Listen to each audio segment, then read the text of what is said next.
Erlangga Hartarto sedang menguji apa menentang Prabowo sih?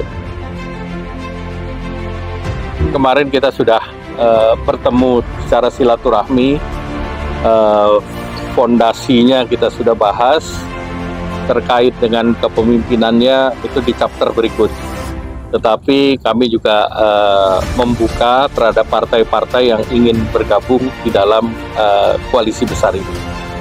Dan tentu antar pimpinan 5 partai ini kami cukup cair dan akan terus berkomunikasi intens agar koalisi ini bisa terus menemukan bentuk. Tapi kita juga harus menjaga jangan sampai kita akhirnya terlalu mapan sehingga bisa-bisa kita nanti menjadi oligarki.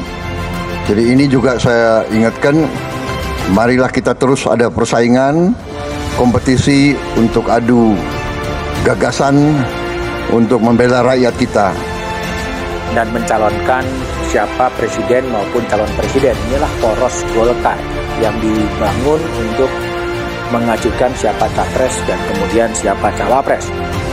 Masalahnya adalah siapa capres yang akan diajukan. Kalau merefer kepada Munas Golkar kekeh akan mengajukan Erlangga Hartarto sebagai calon presiden. Masalah yang harus dihadapi oleh Erlangga Hartarto adalah elektabilitasnya yang belum bisa tembus ke tiga besar capres versi lembaga survei, masih didominasi oleh nama Prabowo Subianto, masih didominasi oleh nama Ganjar Pranowo, dan kemudian Anies Baswedan. Elektabilitas Erlangga masih harus terus dikejar dan kemudian dikejar.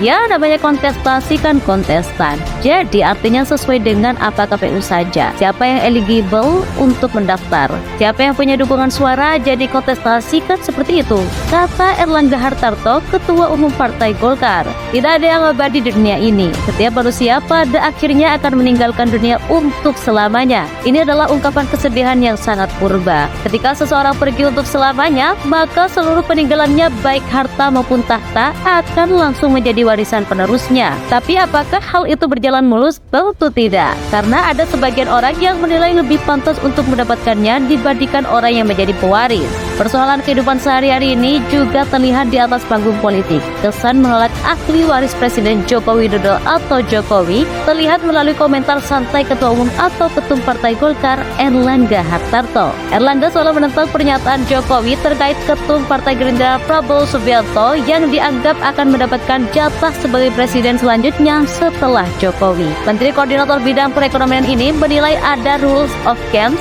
jika Prabowo ingin menjadi calon presiden atau capres pada pemilihan presiden atau pilpres 2024 mendatang. Dalam konteks legal, tentunya Erlangga ingin merujuk pada aturan pendaftaran capres-cawapres yang seharusnya melalui partai politik atau parpol, bukannya presiden. Hal itu tertuang dalam Undang-Undang Nomor 7 Tahun 2017 tentang Pemilu.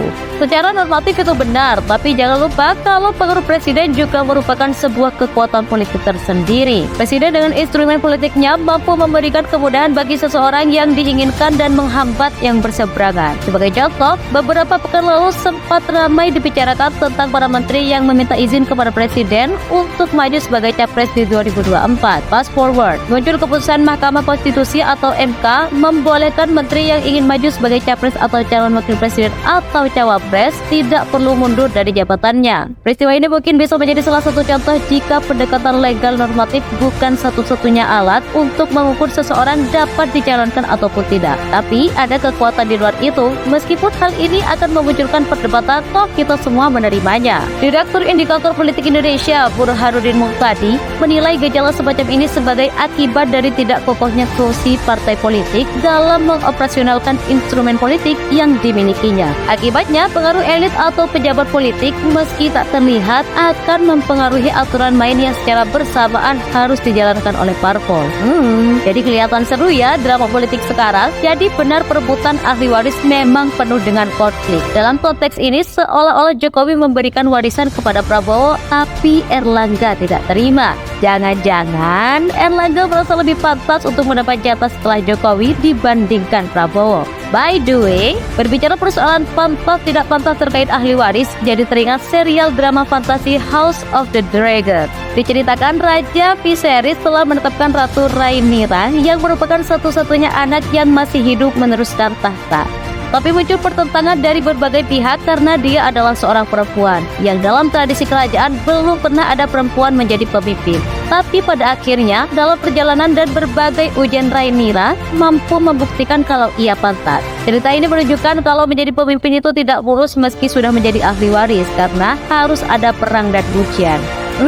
Bisa jadi komentar Erlangga juga dapat ditafsirkan sebagai upaya untuk menjadi penantang sekaligus penguji. Apakah Prabowo benar-benar layak untuk menghadapi perang sesungguhnya di Pilpres 2024 nanti?